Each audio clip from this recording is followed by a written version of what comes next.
Well, hello, welcome back, everyone. I know it's been a while since I've uploaded a video. I thought I would make a video, maybe just even something simple, explaining as to why this is.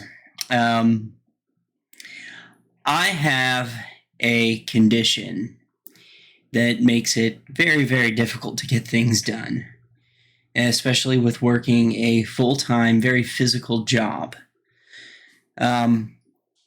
But first, I want to address a comment from a commentator back in the day when I covered King Cobra JFS, one of his little cult-leading troll people, decided that they wanted to leave a comment about the thinning on the top of my hair. Apparently, I'm really, breathing hard on that copium. Oh, cope. Oh my God, I need to cope. My hair is thinning. I'm getting old. No, I'm afraid it just doesn't bother me as much as you'd like to think it does. It's just part of life. There are people that are much younger than me that are completely bald. And to be honest with you, that thin spot has been there for quite some time, actually, way before I met your little group of trolls. So, no, I really don't give a shit. There's no point in worrying about something that you ultimately have no control over, and going bald is one of those things. I don't have any control over it. There's nothing I can do, so why in the fuck would I worry about it? Besides, I hate to break it to you, but there's just much more important things going on in the world than the possibility of me losing my hair one day. That's just not important enough to care about. And what you're doing, by the way, like this whole thing that you're doing, you're trying, you think you're trying to play on people's insecurities. Oh, clever. Advertising agencies have been doing that for a very long time. And I feel like you're going to start trying to tell me to use Rogaine or something like that, which doesn't actually even work and can actually make the balding process worse. So, no, I don't really care. Like, what are you going to do next? You're going to go to some 80-year-old man's channel and start telling him to take Viagra because he has erectile dysfunction. Again, this is, the advertising industry playing into people's insecurities, because that's what advertisers do. That's what the advertising industry does. That's crap. Come on, grow up. Moving on to more important things. And the reason I'm going to cover this topic of the condition that I have is because during this condition I've ran into several things that have to do with the system. Yeah, surprise, I don't know if you've gathered this yet or not, but I'm an anti-authoritarian. That's what I am. I'm an anti-authoritarian. I am a leftist, so if you haven't gotten that by now, if you haven't gotten the memo or understood that, I am an anti-authoritarian leftist. Okay? Pretty cut and dry, pretty simple. That is why I sometimes will say things of a democratic type nature. That is why I have used the label domesticated anarchist. There are some socialist things that I like. I don't know that I would necessarily call myself a socialist, but there are some aspects of, social welfare programs that I like. Ultimately, though, I'm an anti-authoritarian. All right, I'm glad we got that out of the way for the 50 billionth fucking time. But, that's what you do when you make content. You have to repeat yourself repeatedly because people don't know about all these previous videos. They don't go back and watch and stuff. So, hi, how are you? How is everyone doing? Okay, so bear with me. I will be making more content because there's no short amount of stuff that pisses me off. I notice this is very interesting about the goth community, is that we say that we're angry. I'm a very angry band. We're very angry, very, very angry group. But what we seem to produce mostly is the world is fucked up, and we say that we're angry about it, but how we present ourselves is the world is fucked up, and that makes me feel like it's in a state of tragedy constantly. It's like, look how fucked up the world is. It's just fucked. It's all shot to hell and back again. There is no light here. It is only darkness. There is no heaven.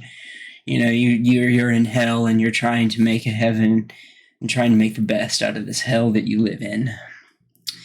Anyway, I have a condition known as Neurogenic Thoracic Outlet Syndrome.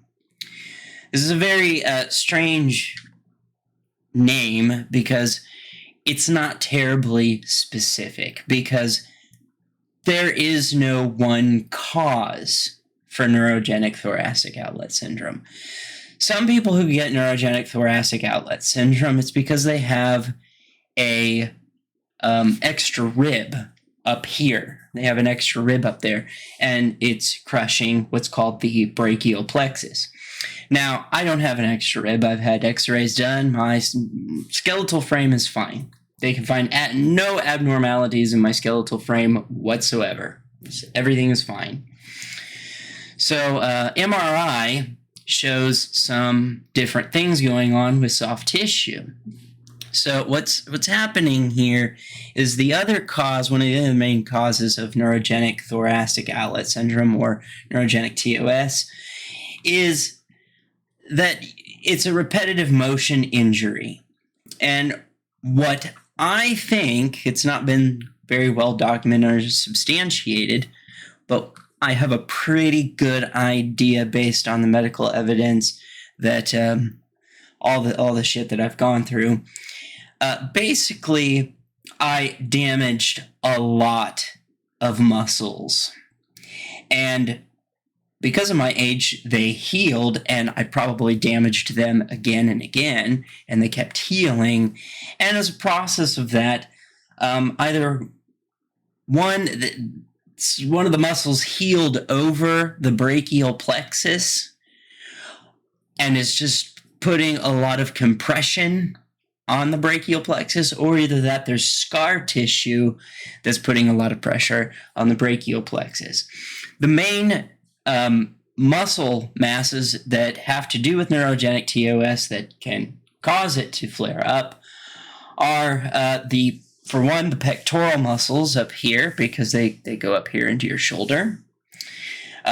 Two, the upper trapezius muscle, which is located under, like it starts under, I can't reach. My range of motion is shot. My dexterity is shot. Like I have trouble with this. This is my dominant arm. This is my right arm. I'm right-handed. Okay. I don't have the dexterity in this hand that I used to. I will fumble with things. I will drop things. It's really annoying because my arm does not work or function the way that it used to, and the way that it should, and the way that it has been functioning for fucking years. It's been like 4 or 5 years I've been dealing with this neurogenic TOS, and it's just my range of motion, my dexterity, and grip strength have just been deteriorating. I'm pretty sure I have permanent nerve damage at this point. So the other muscle mass is not just the upper trapezius, it's also the scalene muscles here in your neck. And there's also the rotator cuff muscles. Can all play a centripetal, a very important role, or be the causality or play a part in neurogenic thoracic outlet syndrome, neurogenic TOS. So something in my shoulder has gone completely wrong, and there's a lot of compression on the main nerve and main artery that go down my arm. I don't have so much the arterial symptoms, which the arterial symptoms, The arterial symptoms or venous symptoms have to do with, well, the symptoms of that are your hand will swell up and turn purple, and you won't have a pulse in your arm. And this can lead to blood clotting. And if you know anything about medical science, and you know that blood clotting can be really, really bad because a clot can break off and float up into your brain or into your heart, and you can have an aneurysm.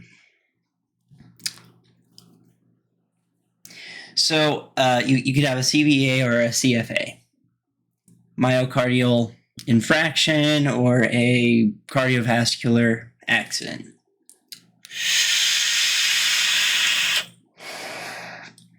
So that's the venous or the arterial TOS. I have neurogenic TOS. And just to put, this is a very, very rare condition, extremely rare, extraordinarily rare. It affects less than 1% of the population. Hold on, let me see what the name of the nerve is. I forgot this.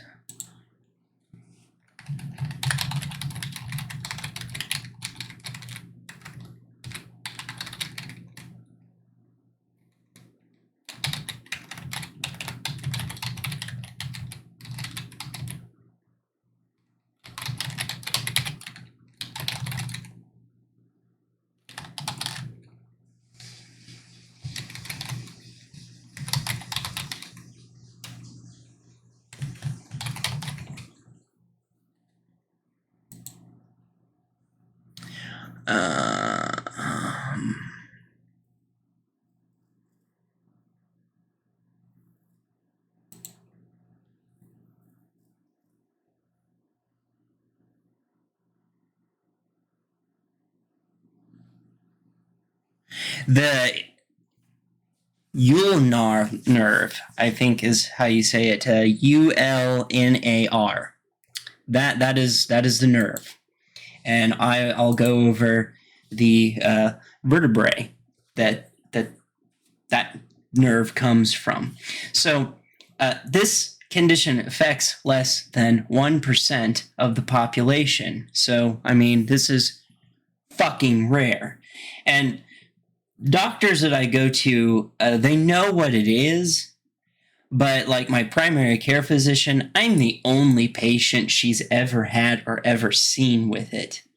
I go to a pain management specialist now, and even he says, you know, he knows about it, he's read about it, they cover it in med school, but they very rarely ever see it. It does come across from time, they do come across it from time to time, but it doesn't happen very often. It's very rare. So now with neurogenic aspect, the symptoms of this include nerve, very, very large amounts of nerve pain. So there's stabbing sensations, like I'll have a stabbing, it feels like somebody takes something very, very long and very pointed, we're talking very sharp, and just sticks it into my shoulder and leaves it there. It can feel like that all day. Sometimes it just feels like somebody came up to me and hit me in the shoulder with a baseball bat, and it'll feel that way all day. Sometimes it's as mild as feeling like somebody came up and punched me in the shoulder, and it'll just feel that way all day. I've had some of the arterial symptoms, and that's a weird sensation. It feels like somebody's just cutting very, very lightly. It's like taking a piece of twine and wrapping it around your arm, and it's just very, very slowly cutting off the circulation, and you can feel it.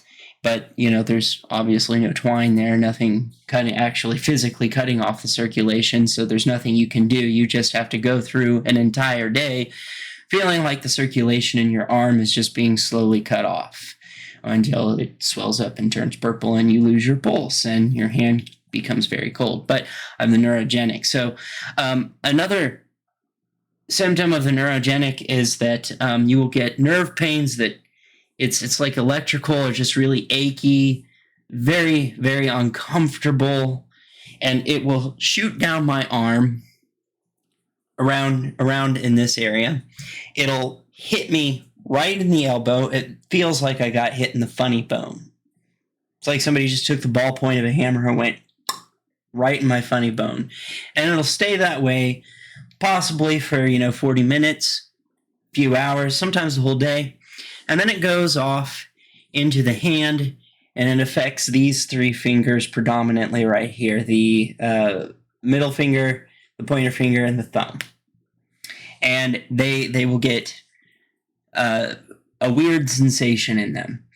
But sometimes it just affects the whole arm. I do get the feeling of pins and needles, like numbness and pins and needles. Like when you lay on your arm too long and you cut off circulation and you get that pins and needles feeling. That will happen to my arm for no reason, like just randomly. But it's a little bit different than when you sleep on your arm. It's a little bit different. It's very similar, but it's just a little different. So, yeah, a bunch of pins and needles, numbness, all that sort of thing. The other thing that has happened too is that the nerve pain will go up the back of my neck, and it will cause this side of my face to have the prickly pins and needles feeling, and the nerve pain will shoot right into my ear canal and throw off my equilibrium. And it's very unpleasant, very, very unpleasant indeed, very painful, very uncomfortable. And like I said, it could be like that all day. And what's happening is it's pulling on that nerve, which causes the nerve pain to shoot up the back of the neck, or it pulls on this nerve. That's another symptom, is that my hand will curl up into this weird little claw thing, and it'll get stuck, and I can't move it. And probably one of the worst symptoms is complete it's momentarily but complete paralyzation of my entire right arm. There have been multiple times where I have lost all feeling in my arm, completely lost it. Did not know where my arm was in time or space. Brain didn't know where it was. Couldn't feel any pain, couldn't move it. And in fact, that's one of the differences in that pins and needles feeling I was talking about. Like when you lay on your arm too long and it has that pins and needles feeling from cutting off circulation, you can raise that arm up and jiggle it awake. I've woken up with my arm completely dead. And I have to use the word dead because people keep saying, well, maybe you slept on it. Maybe you slept on it funny. I haven't slept on my right side in 5 years. I only sleep on my back or my left side now because my body is become very, very defensive of my right shoulder and my right side, even in my sleep. My husband has actually even just very lightly grazed my shoulder, just very, very lightly. And I've jolted awake and very swiftly turned away from him. It's, like my body is defense. It's an instinctual reaction. It's very impulsory. It's not, I hate the mirror image of the camera because it's a mirror reflection, not trying to get the hair to one side. Hold on, I need to stop looking at. Okay, because it's backwards. I hate it when my hair is dry. I actually like my hair to be a little bit oily. So, yeah.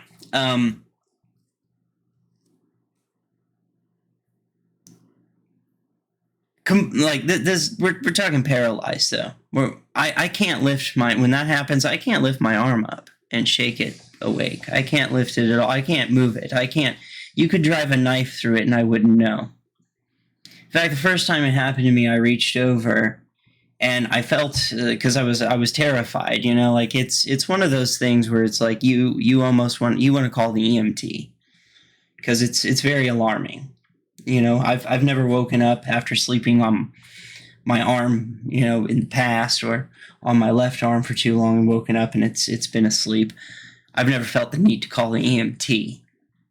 But this, I wake up and I want to call the fucking ambulance, because it's like, oh my God.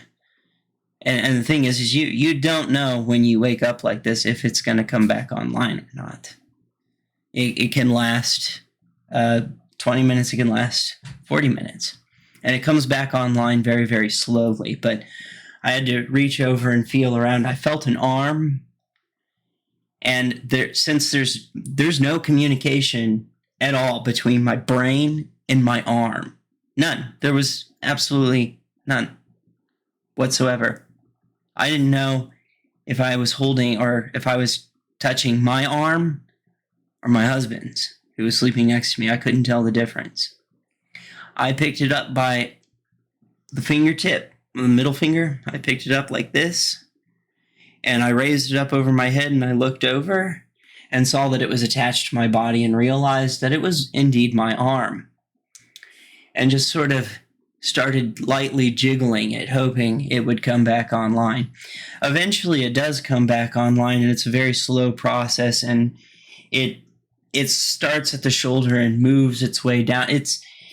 It feels like my arm is starting to breathe again. That's the best way to describe it. It feels like it's breathing. Like I can feel like warmth creeping, like sensation starts very slowly working its way down my arm, very, very gradually, until it gets into my hand and I can start to do like this. And it's just like that. I can't move it very fast. My grip strength is completely shot. I can't pick up a glass of water. I can't pick up my cell phone. I can, like, my grip strength is like, it won't work. It won't function. It's not how it's, you live with your hands and your arms for so long, and you're used to it doing certain things, and suddenly when it can't, it's a very, bizarre and depressing feeling. But so once I sit there and, sort of do like this for a while, it comes back online to the point where I can actually start using it and doing stuff. But repetitive motion, overhead reaching, and lifting too much, like exerting it, exacerbates it and can trigger some of these symptoms. Absolutely can. And the reason I say why I think I have permanent nerve damage is because, like, my range of motion, like, so here's one exercise. That's about it's really weird. It's almost like there's a bone in there or something. It just will not allow this to go any further at all. It just stops. It's locked. It's stuck. This one has, the left one, stupid mirror image. Okay. The left one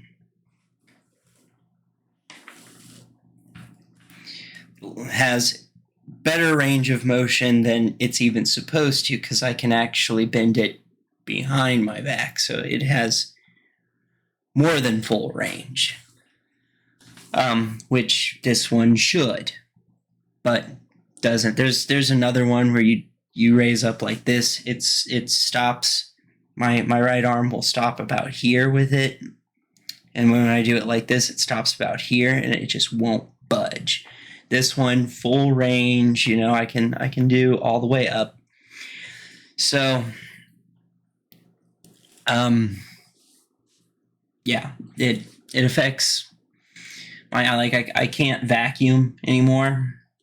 I don't like reaching things that are above my head. That's difficult to do now. It's difficult to clean my cat box, so thank goodness for my husband, because he helps me out with a lot of that stuff. And carrying up groceries is very, very difficult. So, yeah. I used to cook I can't make cookies anymore. The pressure I have to push with my shoulder for the dough, can't do it. I will wake up and my arm will be paralyzed. It will be dead. So the brachial plexus is the main nerve and artery, the main one. Here's a quick snippet about the brachial plexus. This is a picture of the brachial plexus. This is the main nerves, arteries, and veins that stem down from the vertebrae, the spinal column in your neck, and this is what passes through the thoracic outlet. All right, so now, then the brachial plexus, which is the main nerve, the root nerve, the nerve that comes down from your central nervous system, which is your spinal column, right? That's your central nervous system. The vertebrae in your neck, it comes down from there, the root nerve, and goes through what's called the thoracic outlet. Now, here's a bit of information about the thoracic outlet now. This is a picture of the thoracic outlet. This is what the brachial plexus passes through. It is a small space that goes underneath your collarbone and over your first rib, and eventually goes through some muscle fibrous tissue in the axilla or your armpit. This is the main nerve and the main artery are the thing that supply the main nerve system to your entire arm, and the main artery is the main thing that supplies the main supply of blood to your arm. This is another more detailed picture of the thoracic outlet. As I said, the thoracic outlet is the space between your clavicle or your collarbone, your first rib, and it's a very narrow space that goes through your axilla or your armpit. All right, so when it goes through that thoracic outlet, somewhere there's compression being put on it. It's being crushed and pulled. And that's what creates, all these, fun little nerve problems and a massive amount of pain, a lot of pain. So, the long-term effects of neurogenic TOS, by the way, are atrophy. You can get atrophy in your hand and arm from neurogenic TOS, as well as permanent nerve damage, which I'm pretty sure I already have. So the root nerve, the one that is coming from your very central nervous system, that branches out into all these nerves that go all over your arm.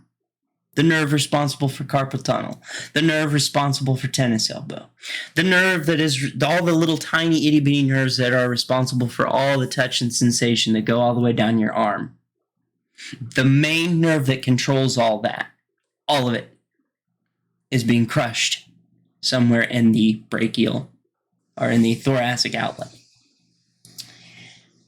And so if you can imagine what kind of problems that causes. All right, so now the nerve is attached, the main nerve that has to do with the brachial plexus that goes through the thoracic outlet is the C8 and T1 vertebrae nerve. And here's a bit about that now.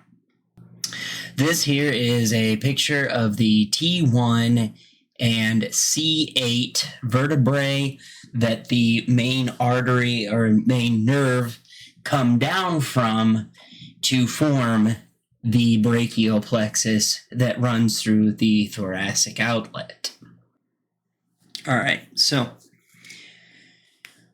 that in conjunction with me working 40 hours a week, doing very physical labor, even though I have restrictions. I'm not supposed to pull, lift, push anything over 30 pounds. That was designed to help my employability, actually. Realistically, that weight limit should be restricted to between 5 and 20 pounds, depending on the severity that day. And it should also include no overhead reaching or repetitive motion, but we left that out to improve employability.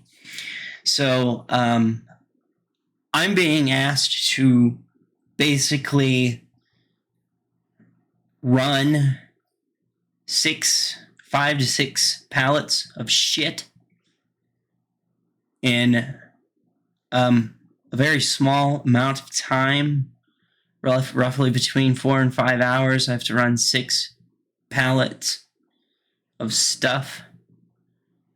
So that's repetitive motion. That causes inflammation and swelling and stuff in the shoulder, and that causes a lot of pain and a lot of compression on that nerve. And debilitation as well. Along the way, and I will really have been wanting to make fucking videos about this because I have found some tremendous nightmares in dealing with this. For one, I don't think this is out of the medical doctor's design. I think this has to do with insurance companies, and I think it has to do with a lot of fear, hype, and propaganda perpetuated by what is called ultimately the opiate epidemic. I have also noticed some very, very terrifying inadequacies in the corporate world. And I wanted to share them with as many people as I possibly could. I have witnessed disability discrimination, ADA violations, labor law violations, all kinds of things. I mean, I can't tell you how many employers I've seen that say, "Oh yeah, we can make your accommodations." And then they ask me to do something that is outside my accommodation, and they go, "What? You can't do that? We might have to fire you." Okay.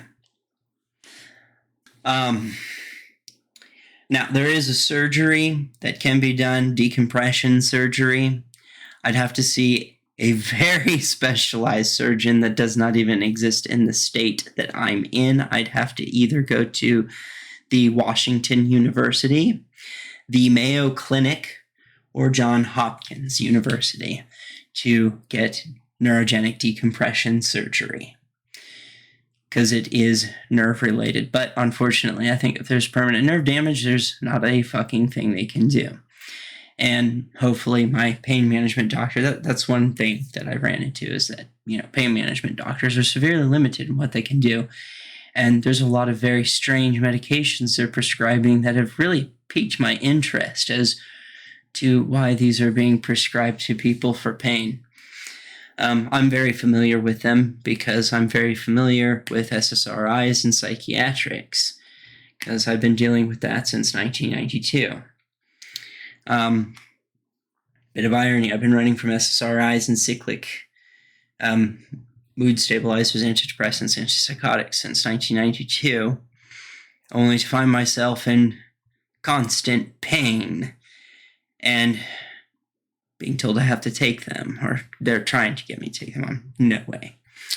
But I'll save that stuff for hopefully another video. But I just bear with me. It takes me a minute because I only have one day off at a time, and usually it takes me a day to recuperate from all the work. But that is why I've been so slow to produce anything, is because I'm either in extreme pain, debilitated, or working.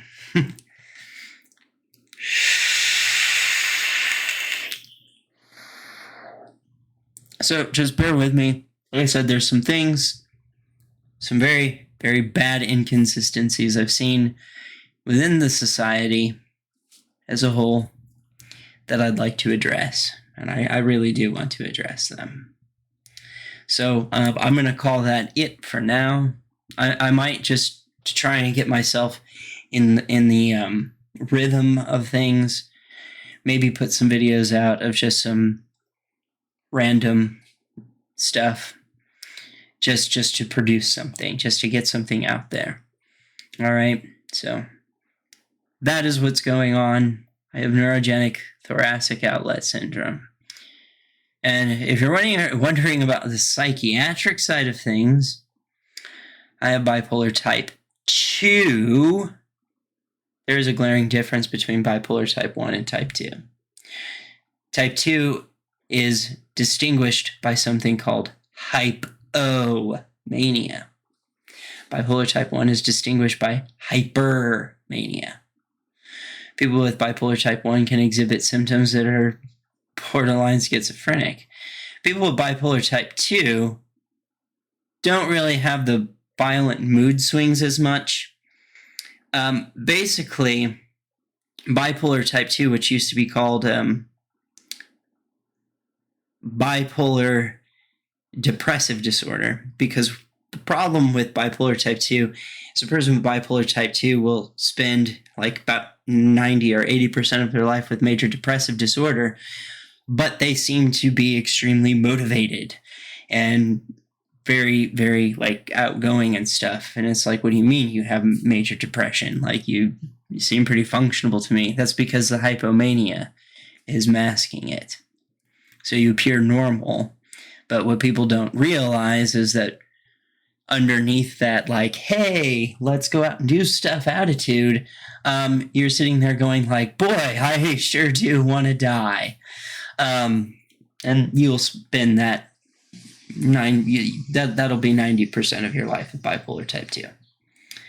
So don't really have, schizophrenic, like I don't have delusions of grandeur. I don't have violent mood swings. I can swing from being, pretty okay to suddenly just randomly depressed pretty quick. But I don't have like these violent mood swings. And I don't have delusions of grandeur. I don't have mania, basically, is what I'm getting at.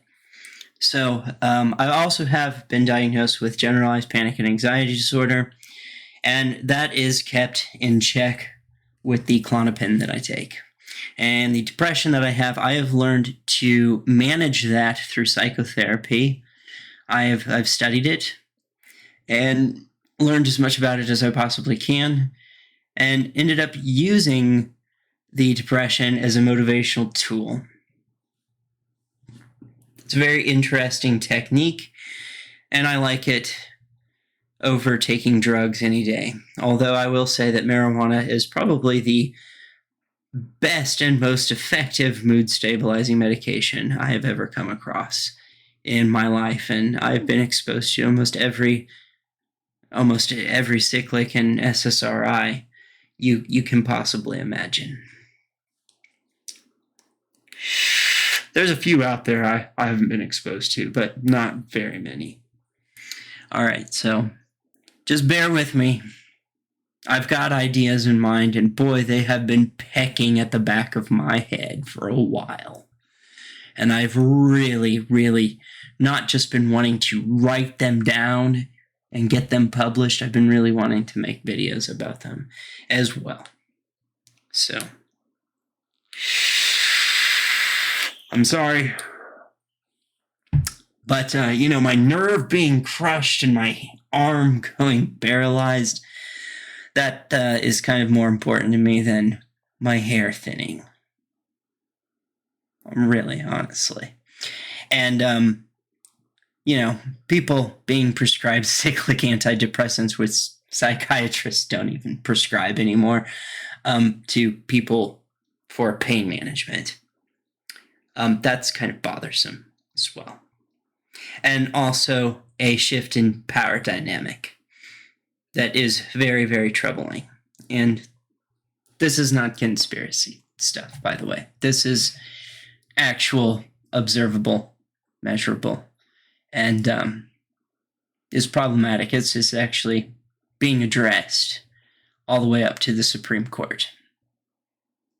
Just not everything, only some things. All right.